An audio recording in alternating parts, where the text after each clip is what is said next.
Greetings and welcome to the Voices Less Heard podcast with Dr. PMak. I'm always, fascinated by the quality of conversations I have with people working, in community here in British Columbia and across Canada, as well as around the world. And so today, join me in my conversation with my guest, Kevan Gilbert.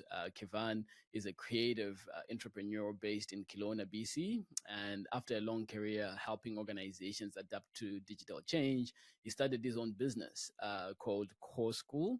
And this business has a focus on sparking co-creative change, and in his work he helps people express themselves creatively and tell their authentic stories. When he's not working, Kevan enjoys making music and spending time with his wife and kiddos, and you can follow along with his music and creative projects at kevangilbert.com, and I'm going to be sharing those in our show notes. And so join me today as we have this co-creating conversation with Kevan Gilbert.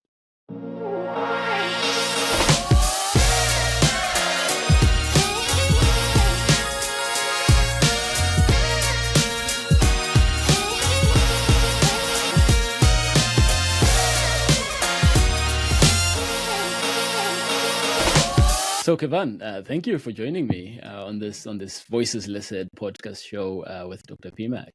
Of course. Thank you for having me. It's an honor to be here.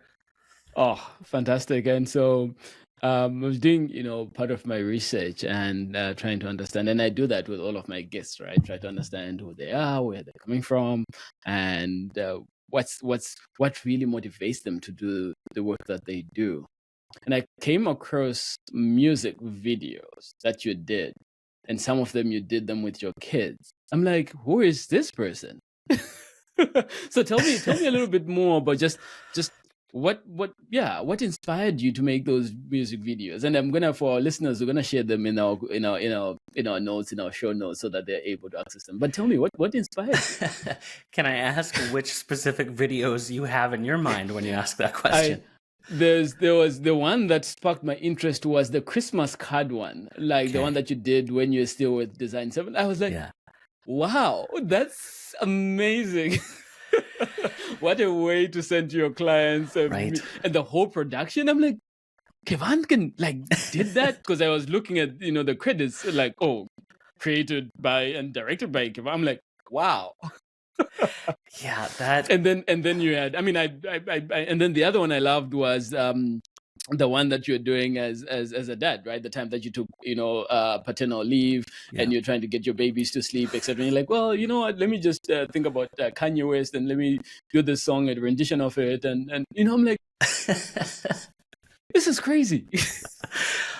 Oh my gosh! I would not even have thought that you would do that. And thank God for research, right? I'm like, wow, Kevan. So tell me, what really inspires you to do these things, like really out of the box thinking? Yeah. Oh man. Thank you for that question. I love that as a starting point too. Just a side note, that you were finding that is just a very contemporary miracle, I suppose you could say. It's just been these past 3 weeks that I've been doing some of my own archaeology to ask myself the question, what have I made that is otherwise lost to time? Yeah. I've just spent some time gathering these things that I've made, bringing them together into this new, updated, multifaceted portfolio, I guess. And part of how I wanted to honor myself in this moment is to say, yes, even the stuff that's quirky, even if it's just for fun, that's here too. It's not just a professional facade, so I look like I have my crap together. It's also the zany stuff. I love it.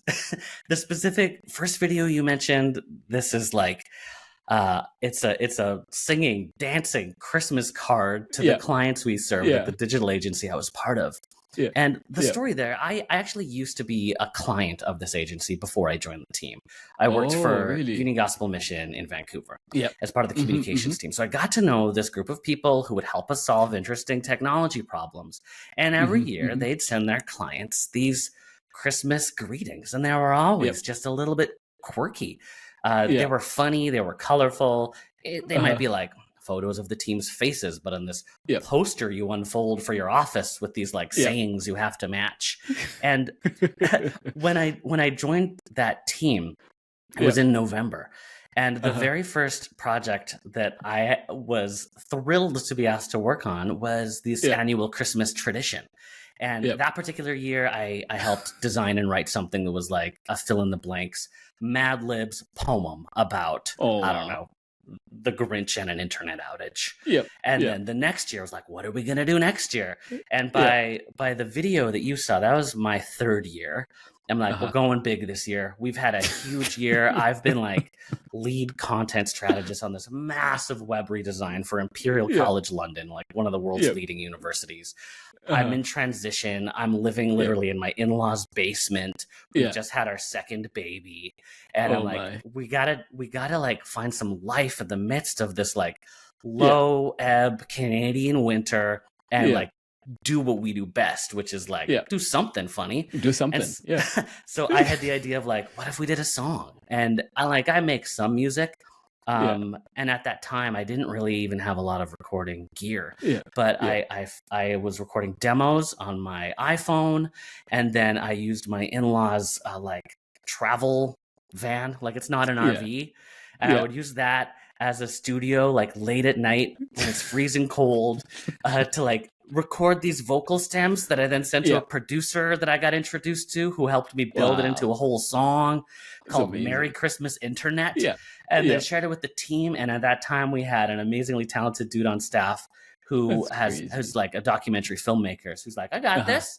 So he helped build some sets. We had the team pitch in to build these robot costumes. I went shopping at Value Village with my father-in-law for this leather red suit that I ended up wearing in the music video. We shot that all in one day on site in our Vancouver office. And it just became this ridiculous, iconic thing. You know, it ended up being covered a little bit in the Vancouver Sun. Anyway.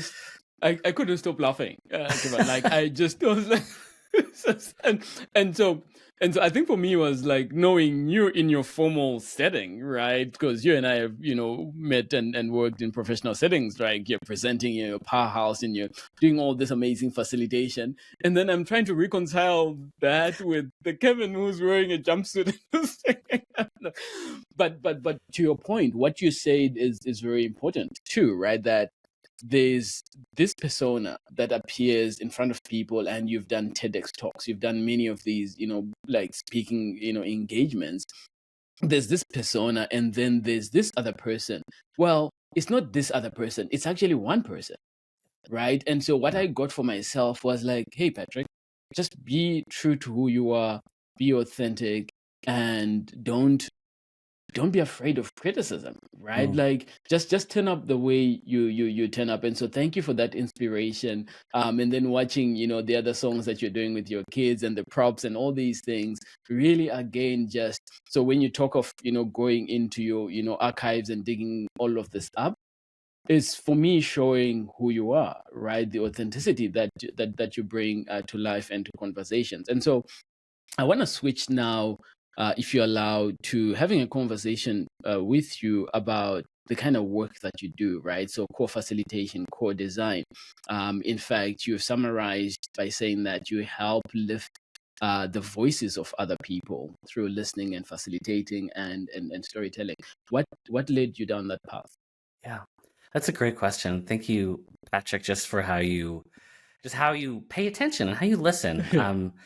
That word authenticity and nearby the word integration is just it's so important to me, and it's been a long road to try to get there. I think for a long time I felt like I too had to have this sort of professional persona and keep the rest of me in a box, but it's like weirdly the guy in the jumpsuit is also an authentic me, not just a character, right? That's what you're saying. And I think for a long time I thought, no, that's the act. You know, keep a lid on that.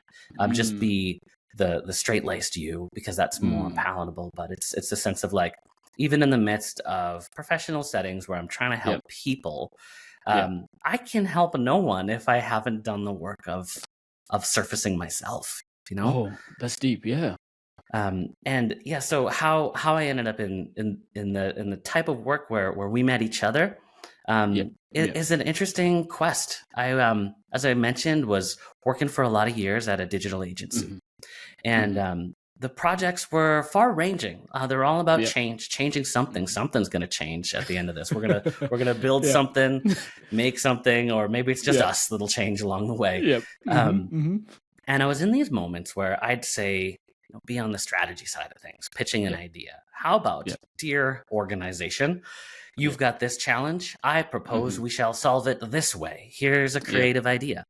And inevitably, what happens is people have feedback. That's not a problem. People say, cool idea. However, here's a clearer picture of our goals. And here's how that should inform the idea. And you've also got people to communicate to, even if the idea is accepted, because people got to make it. It's a whole team effort. Designers, in our case, developers, we're going to be making some stuff. And I was having these moments where I would have dug deep into my creative wells and bringing forward my creative notions. And then I'd be in these sessions where I'm pitching them.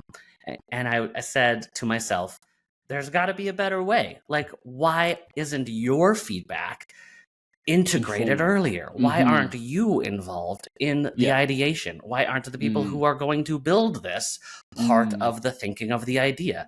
We have so much to gain from listening to each other's perspectives. The amount that changes in our ideas, in our relationships, when we say yes to actual diversity, we are going to make something that we couldn't make if we were alone.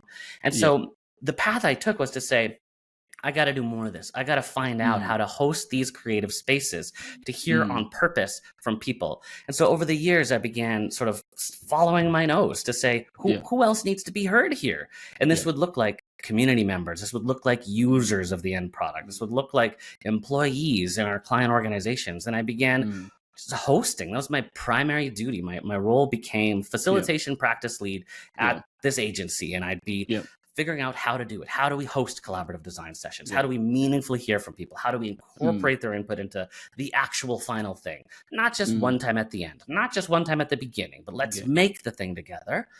And through that process, I had some new questions. It's like, it's great that we're making technology products here. That's fabulous. And when I look around, I see that the people we're collaborating with, number one, don't necessarily have all the skills needed for healthy co-creation.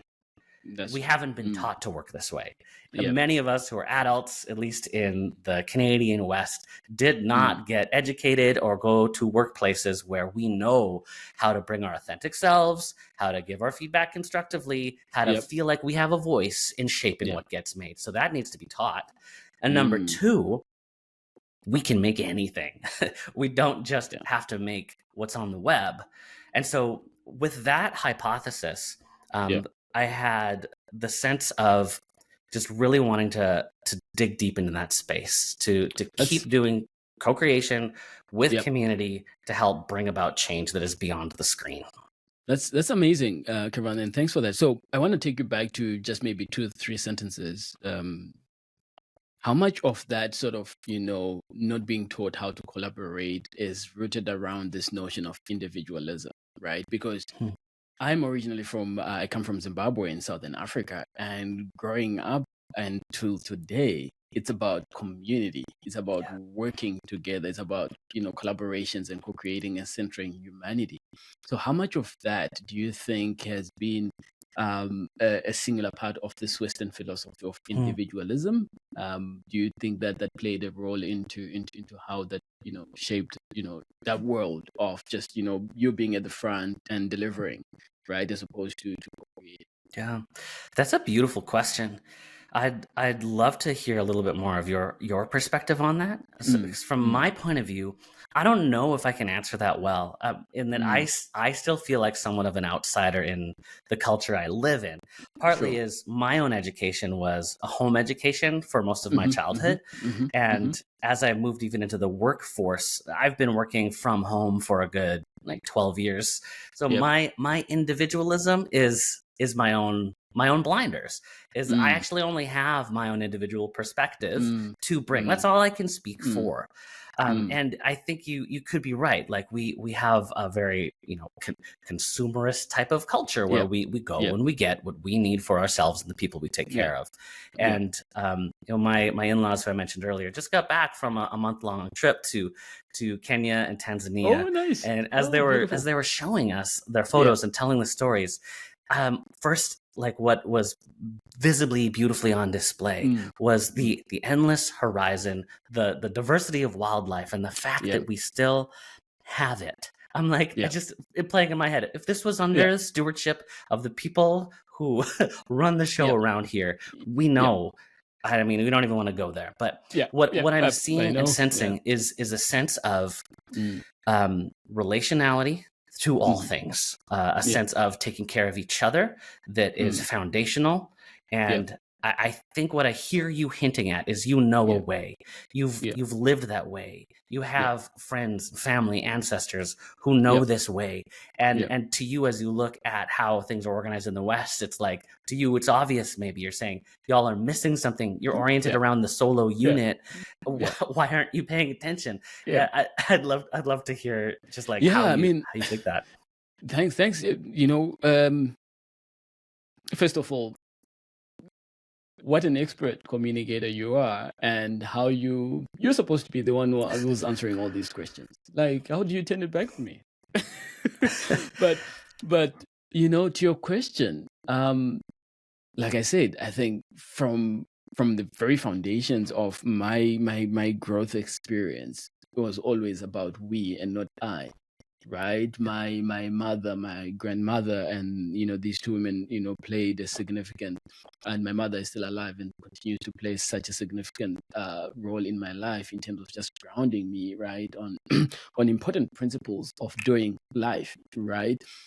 And the key part was always, hey, if you want to go far, go with someone, right? That you have to co-create. You have to be, no man is an island, or no woman is an island. No one is an island, right? So it's about this journey of being able to move forward together. And so those were principles that were always sort of taught to us as we were growing up. And so it's no surprise for me that, for example, my consulting business is called Ubuntu, right? And Ubuntu is Ubuntu itself is a sort of a Zulu term from South Africa, which means I am because we are, right? And just this notion or embodiment of my well-being is inextricably linked to your well-being, right?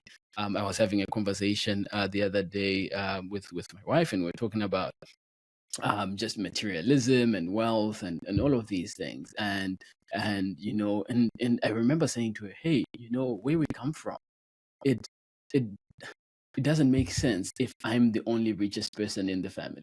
It doesn't make sense because people are not going to measure me by my riches. They're going to measure me by the person who's weakest in my family.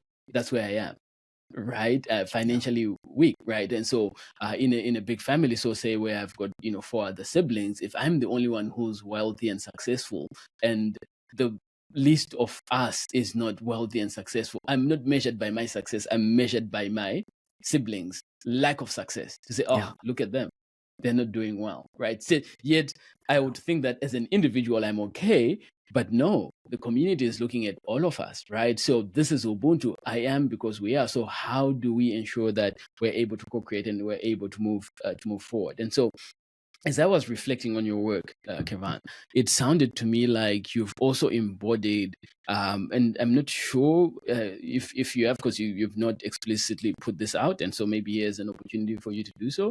Have you been working out of the principles of appreciative inquiry?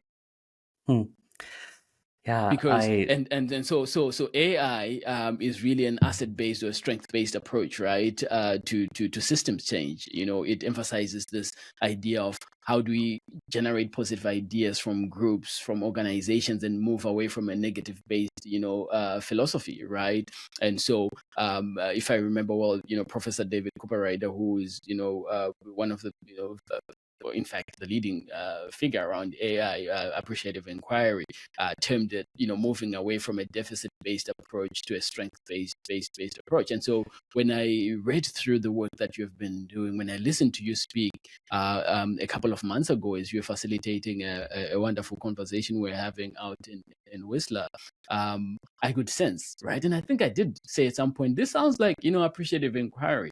Have you been using a bit of that philosophy in terms of just strength-based? How can we get the best? Because when you were speaking and defining your work, you were saying that, hey, at some point you were speaking and you were creating these strategies, and then you said, well, what is the role of people? Like, how am I not being informed by them? Why am I the one who's giving? Why am I not, right? What philosophy then was underpinning that? Yeah, that's beautiful. The reading that I've done on appreciative inquiry and the ways I've tried to live that out, I mean, it has been inspiring to me. I wouldn't claim to be an expert practitioner, but some of the quotes I've come across, like with appreciative inquiry, the origin story I'm familiar with was its roots in the Cleveland Clinic, where the staff began to monitor patients that were recovering, patients that were doing well, and trying to then replicate what happened for those patients. The idea being, when you pathologize, when you look at what's wrong, you're going to be really good at knowing what's wrong. But if you ask yourself what's working, you can replicate that. And so one of the questions in appreciative inquiry is, or just the invitations, is to pay attention to the bright spots. Because what we pay attention to grows. And once you're noticing what's growing, you ask yourself, how do I create conditions for more of that to take place? It's a gardening metaphor. It's cultivation. And I love that as an alternative to more mechanized or dominance-based language, to say, I am not personally actually able to I don't know, change anything. Like, and I think of my business, like I can do some things. I can put my name out there. I can say what I do, but I cannot make somebody decide that they would like to partner. And it's like a farmer. It's like I can plant seeds, but I do not make that seed grow. I need to wait open-handedly for the rain and for the sun to do its work and for the soil to do what it's going to do. And appreciative inquiry is just a way to invite us to use that kind of like nature-based metaphor for our change work. To say like, yeah, of course we can make plans, we can ship stuff, we can get stuff done. And there's something a bit mystical under the surface about what else can unfold that's outside of your control. And I do find that is the case in some of these encounters, some of these, whether it's a session or a project or just a relationship, when your mindset is shifting towards, I wonder what's going to happen here. I wonder what might emerge that's more than we could expect. Often something does. It does. Yeah. I love that. So I want to shift gears a bit. There's always so much to talk about with you, Kevan. And just for our listeners here, one of the things that I really, really enjoy and I am so fortunate to have in Kevan is that we do have monthly meetings that we have just to chat as entrepreneurs, to vent, to just talk about like whatever little hairs are left on my head. I'll be like, Kevan, this is not working. This is. So as an entrepreneur, you've been running, co.school for a number of years now. And prior to that, you've had even other entrepreneurship experiences. As an entrepreneur, creative entrepreneur, what has been the biggest regret of running your own business? Oh, wow. Oh, a poignant question. The biggest regret of running my business. That's interesting. I took a really big leap, Patrick. As you may know, I was employed at the agency that I mentioned. I had just pitched the idea of could we make this its own thing? Like, could we parcel off a little unit or sub brand and do co-creation work? And I had just got the yes for that when I found out the organization had been acquired. And so I met with the new owners who I had a relationship with and said, what does this mean for what I've started to build here? Like, we're just getting started. I see lots of potential. It's a vision I care a bunch about. What does this acquisition mean? And the answer was like, if I stayed in-house, the vision I had been cultivating for co.school would need to stay focused on digital output. And for me at the time, it's like, well, no, my hypothesis is that I want to practice this in the wild, so to speak, not just for screen-based things. So with the blessing of this great team of people I'd worked with for years, I was able to take the idea of what I'd been nurturing, and I quit my job. I had 3 weeks notice with 4 kids. I had never actually run my own business before. So this was 2.5 years ago. I don't regret that.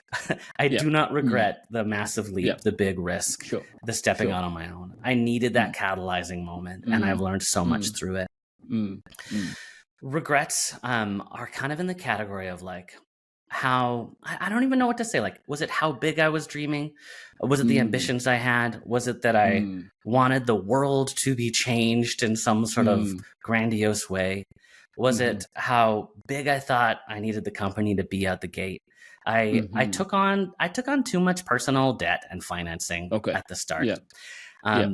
And I also had so much to learn in business. And just for me, I'm a very hands-on learner. I wasn't really going to find a lot of value in something like business school. This was going to be my path to learn. So again, I don't regret learning the hard way.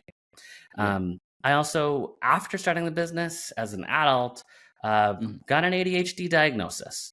And then we got to move on to having some medication for that too. And that has been so helpful to understand, like, yes, what stirs in me in terms of noticing ideas and taking big swings and trying things out. Oh, it's got an explanation. And I now have increased ability to harness my energy and focus differently. So I think through that, I wish that I had been able to trust myself sooner, start smaller, and just move in ways that were in line with my actual capacity, instead of feeling like I needed to pour myself out in service of something far, far beyond me. And that's sort of I think a lesson in like, for it. So I mean, I've if I'm to be honest, I don't hear regret there. I hear lessons learned. I hear you framing this in the most appreciative inquiry way, right? Say, hey, of course, these are the leaps that I took, and these are the things that I've done. And as I've been doing them, this is what I'm discovering about myself, and I am actually using that to build forward. Is that right to characterize it that way? I think so. And I don't mean that to sound like some sort of toxic positivity, or I'm putting a shiny gloss on things. Things have been genuinely hard. The hardest times in my professional life have taken place these past couple of years. I've experienced a lot of strain and pain. So as you say that back to me, I think what I'd want to affirm is, yes, you're right, because the fact is, when I look back at the decisions I did make, I couldn't have made a different one. I didn't have any different information. I made the best choices I could have made at every turn, given the values I had, the information I had, the skills I had. There weren't other pathways. And maybe that sounds fatalistic. I hope it's simply a bit of self-honoring to say, I was doing the only thing that I knew how to do. And it was by moving through that I learned other things too. Wow, that's amazing and so well put. And so I come across through my own business, I come across a lot of people that say to me, "Hey, I'm trying to move, myself from full-time employment. I'm trying to set up my own business. Here are the things that I'm doing on the side, and they've been bringing in a bit of income. And I know with more time, I can actually get to do these things, and they become my main hustle." Right? What advice would you give to someone who's listening and saying, "Okay, this is a side hustle, but I want to move it to be a main hustle"? What advice, based on your learnings, would you give to them? I'm honored that you're asking that, as I'm still trying to learn that myself. Because I was talking to my teammate Charlotte the other day, and just putting together this kind of question too. And she just remarked, "Is like, yeah, most people, they want to start something, they keep working at a job, they build it as a side hustle, and when it's stable enough, they jump ship. You chose adventure mode." It's like, just full on off-roading. I just right into the forest there with my Land Cruiser. With your Land Cruiser, right? If I were to do things differently or advise, I may a slightly younger version of me or somebody in this position, I'd say a couple things to be watching for. One is, as you delay starting something, does that have anything to do with feeling like you're lacking self-trust or lacking autonomy? Because you can nurture that now in small ways. But like, I wouldn't want to see people holding themselves back because they don't believe in themselves. Also, there's no need to like financially imperil yourself on the quest to test a business idea. Like you can test and get hands-on and prototype things without making it a massive risk. So without insulting your grand vision as an entrepreneur, knowing like you want to do something because the idea is seizing you. That's great. You're uniquely like, you've been given that insight. You want to turn it into something. Can you test it in a smaller way that's a little less risky? And I don't mean like, oh, stay safe, keep the full-time job, but just don't take any risks. I mean like there's real consequences to moving forward with something. And it can be really life-giving and fun, especially if you just use some good old-fashioned logic and planning to think about how you're going to do that. So I'd say like, if you have a job right now and you're not anywhere near the business financials and administrative decision making of that business, how can you open the black box there a little bit? Can you meet with your CFO more, or the person who does finance? Can you talk to who's in charge and like say, just mentor me a little bit? I just like every week, show me what numbers you look at. How do you know if the business is doing well or not? How do you know if you're like meeting a customer need? Is there somebody in the organization that you already work for that can just be a mini mentor for you on the parts of running a business you may be less familiar with? Because it matters. It'd be great to gain that knowledge. And I guess lastly, like there's an opportunity here to work your way, to put your stamp on it, to bring the thing that makes you alive and out in this world. Whether that's like your unique joy, your unique humor, your unique style. That's why to go do this, not to create somebody else's business, someone else's version of something. This is for you to bring your creative heart out into, and that's the joy and the privilege and fun actually of entrepreneurship. So I guess I would say like, get your hands on a prototype, learn a bit of the stuff you don't know, and remember it's meant to be for fun. Great. Thank you so much, Kevan. And this is the kind of stuff that I really just enjoy listening to, particularly from my guests that I have here from time to time. And so this is, if you've listened to any of my podcast questions, these podcast conversations, this is one question that has maintained consistency throughout. If you were to have dinner with 3 people, living or dead, who would they be and why? 3 people living or dead. Who would they be and why? Okay, first I would choose my wife because we have 4 kiddos and we don't get out enough on good dates. And I would love to check out a restaurant called Home Block here in Kelowna. The second would be you, Patrick, because we haven't had the opportunity to grab a meal, though we have shared many words. So I would love to just go to a place that you recommend and spend hours there just talking and connecting. That's awesome. The third, I would say, is an open slot to any podcast listeners who would like to take me up on the chance to grab a bite. If you're in town, let's hang out. I'd like to meet you. You don't otherwise take the slot away from like anybody. I feel like it's the new connections and relationships that still await me that bring me a lot of curiosity, as opposed to like the status of like, oh, if only I could meet important person X, or the wisdom, like surely my wisdom bucket will be filled if I talk to person Y, or that. Like it's not a quest. It's just living. Let's relate. Let's connect. Let's share meals. Let's go. That sounds amazing. That's man, that's so wise, right? Like it's funny you mentioned that, because just during breakfast this morning I was thinking about that, right? I was like, I'm actually excited about today, and I mean Thursday today. Like I'm so excited because I want to be able to meet someone and meet someone new, have a conversation that I've never had, right? And so it's funny that we are on that same wavelength. So I'm planning a trip to Kelowna at some point in the next couple of months, and so hopefully you will have to recommend a place that you and I can go and grab a bite to eat and great, have a lengthier conversation. Love it. Kevan, I've enjoyed our conversation so much, but I just don't want to let you go without, telling us, in terms of just the future of humanity, in terms of where we are going, what is your hope for the future of humanity? Oh man, hope for the future of humanity. Well, this past Monday was Remembrance Day in Canada. Yes. And for the first time, we brought our kiddos out to the cenotaph, to the service on the morning. We haven't done that for a number of reasons. One is it's hard to wrangle our troop. Yeah. We've got some kids with sensory challenges that make crowds a problem. But this year we're like, let's make it happen. So we were there. Now afterwards we went to the Okanagan Military Museum, and there was just this little line.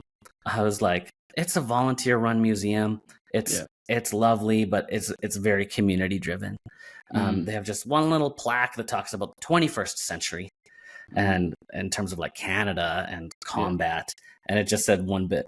I took a picture of it. It said, the creation for a substitute to total war and annihilation is required by all world citizens.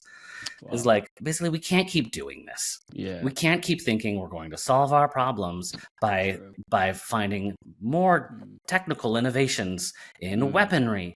We have to learn to get along. It starts at home. It starts between us. It starts between family members. It starts between colleagues and clients. Yeah. The way we hear each other across difference, the way we communicate even when we are in disagreement, the way we show up with each other. The future of humanity depends on that. Yeah. It's like we can't keep making enemies of each other. When we find ourselves in disagreement. There will be no path to mutual thriving if we continue to think that the pathway out of disagreement is to simply exit that conversation. And I know that's hard, but I mean, staying with the trouble, running towards the danger, like staying with the discomfort, to bend your brain across the perspectives that you might be less familiar with, even when it stirs discomfort. And I think the future of humanity, if we are to move towards peace depends on understanding. Understanding depends on listening and being open and humble and curious enough to possibly be transformed. And that's daily work. That's the steady daily work of how we show up with each other.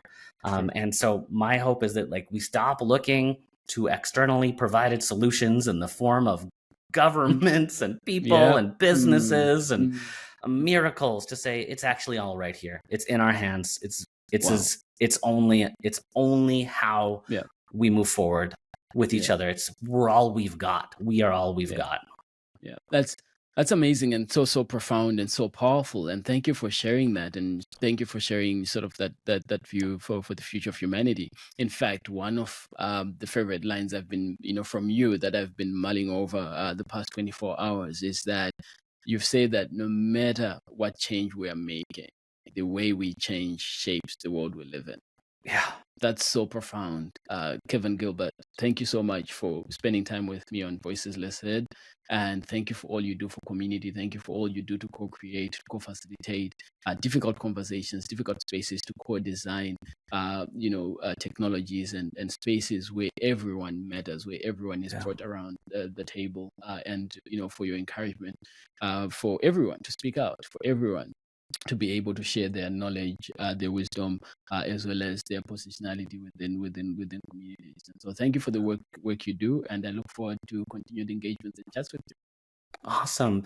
Thank you, Patrick. You've been such a generous, hospitable host. I've loved your questions, and I just really appreciate you taking the time and space to bring your creative energy to hosting these conversations. It's just, that's the gift, is uncovering all the different voices last season, this season ahead. And I just hope this podcast just is exactly what you need it to be. Oh, thank you very much, my friend.